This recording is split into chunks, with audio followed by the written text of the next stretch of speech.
अगर आप school, college और ऑफिस वर्क करते हैं तो आपको पावर पॉइंट प्रेजेंटेशन की हमेशा ज़रूरत पड़ती होगी, लेकिन मुझे पता है कि आप पावर पॉइंट प्रेजेंटेशन को बढ़िया से नहीं दे पाते हैं, जिससे आप लोगों को प्रभावित नहीं कर पाते, इंप्रेस नहीं कर पाते हैं। तो मैं आज बताने वाला हूं कि आप पावर पॉइंट प्रेजेंटेशन को कैसे दे सकते हैं, इसका क्या क्या रूल है जो आप फॉलो करते हैं तो आप बहुत अच्छा पावर पॉइंट प्रेजेंटेशन दे सकते हैं और पूरा ऑडियंस को इंप्रेस कर सकते हैं। तो आज हमारा title how to give PowerPoint presentation like pro. आज तुम्हें मैं प्रेजेंटेशन में प्रो बना दूंगा। तो नंबर 1, 10-20-30 रूल। ये रूल के अनुसार अगर आप चलते हैं तो आप पावर पॉइंट प्रेजेंटेशन में एकदम फाड़ सकते हैं। तो उसमें क्या है कि आपका जो प्रेजेंटेशन होना चाहिए वो 10 स्लाइड से ज़्यादा नहीं होना चाहिए। जब आप पीपीटी बनाते हैं तो आप अपना जो लिमिट है वो 10 स्लाइड से ज़्यादा नहीं रखिए, क्योंकि अगर आपका जो स्लाइड है अगर ज़्यादा रहेगा तो ऑडियंस बोर हो जाएगा और आपका प्रेजेंटेशन नहीं देखेगा। इसके बाद है 20 मिनट मैक्सिमम। आपका जो प्रेजेंटेशन होना चाहिए वो 20 मिनट से अगर ज़्यादा रहा, कहीं भी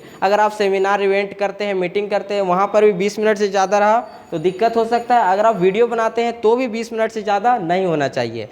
इसके बाद no font smaller than 30 point. आपका जो फॉन्ट का जो साइज़ होना चाहिए वो 30 पॉइंट से कम नहीं होना चाहिए, क्योंकि अगर आपका जो फॉन्ट का साइज़ 30 पॉइंट से कम रहा तो ऑडियंस को देखने में थोड़ा सा जोड़ लगाना पड़ेगा, फिर ऑडियंस आपका अच्छा से रिटेन नहीं हो पाएगी। Number 2, 177 rule. आपका जो एक पीपीटी होगा, एक स्लाइड होगा, उसमें एक आपका एजेंडा होना चाहिए, एक मेन आइडिया होना चाहिए जो आपको ऑडियंस को क्लियर करना है। जैसे कि नंबर 2 का जो मैं पीपीटी जो स्लाइड है उसमें मैं एक एजेंडा क्लियर कर दिया हूं कि मैं 177 रूल को पूरा बता दूंगा, इसलिए आपका एक एजेंडा होना चाहिए। और दूसरा है 7 बुलेट पॉइंट्स। आपका जो एक स्लाइड है उसमें 7 बुलेट पॉइंट से ज़्यादा नहीं होना चाहिए, क्योंकि देखिए 1 2 3 एक 4 मेरा 4 से ज़्यादा नहीं है। और अगर आपका ज़्यादा एक स्लाइड में ज़्यादा लाइन रहता है तो क्या होगा कि आपका जो ऑडियंस है वो पढ़ने में व्यस्त हो जाएंगे और आपको सुन नहीं पाएंगे।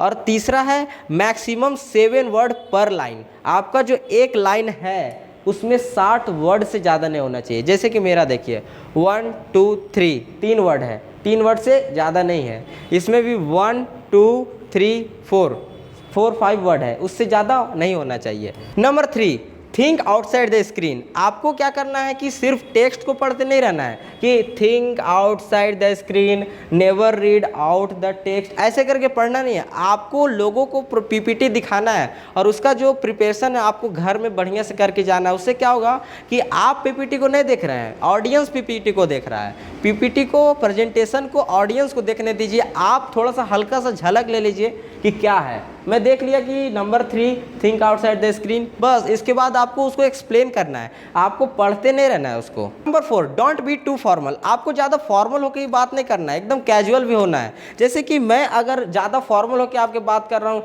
हेलो फ्रेंड्स, आज so now I am discuss power point presentation, तो आपको मज़ा नहीं आएगा। आपको एकदम कैजुअल होके आपको रिलेट करके बात करना है। उससे क्या होगा कि ऑडियंस आपसे रिलेट करेगी और आपसे समझेगी।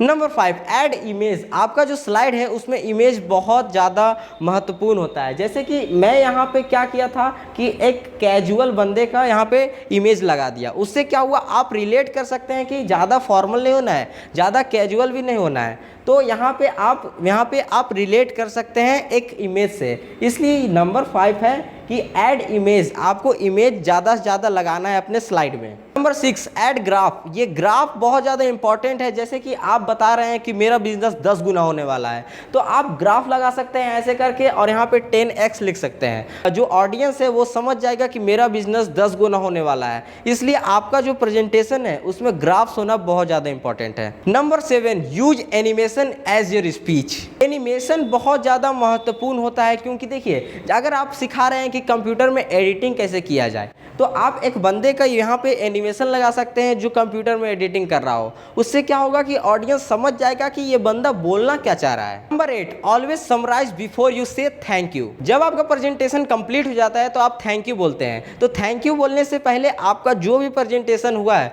उसको समराइज कर लेना है। जैसे कि मैं आपको आज बताया कि पावर पॉइंट प्रेजेंटेशन कैसे थे, तो मैं सबसे पहले समराइज कर लूंगा कि क्या होता है कि समराइज होने से लोगों को याद रहता है कि क्या क्या बंदा वो क्या क्या बोला है। जैसे कि मैं बताया कि नंबर 1 में 10-20-30 रूल, जिसमें कि 10 स्लाइड होना चाहिए आपके स्लाइड में, इसको 20 मिनट से ज़्यादा नहीं होना चाहिए, नो फॉन्ट स्मॉलर देन 30। आपका जो पावर पॉइंट स्लाइड है उसमें कि एक मेन एजेंडा होना चाहिए, एक एजेंडा क्लियर होना चाहिए। इसके बाद 7 बुलेट पॉइंट से ज़्यादा नहीं होना चाहिए, मैक्सिमम 7 वर्ड होना चाहिए पर लाइन में। मैंने बताया कि थिंक आउटसाइड द स्क्रीन, आपको स्क्रीन को नहीं देखना है, आपको ऑडियंस को देखना है। डोंट बी टू फॉर्मल, यानी कि आपको ज़्यादा फॉर्मल होकर बात नहीं करना है। Hello friends, this is my presentation, ऐसे करके बात नहीं करना, मस्त एकदम कैजुअल होकर बात करना है, जिससे लोग आपसे रिलेट कर सकें। फोटो ऐड करना है।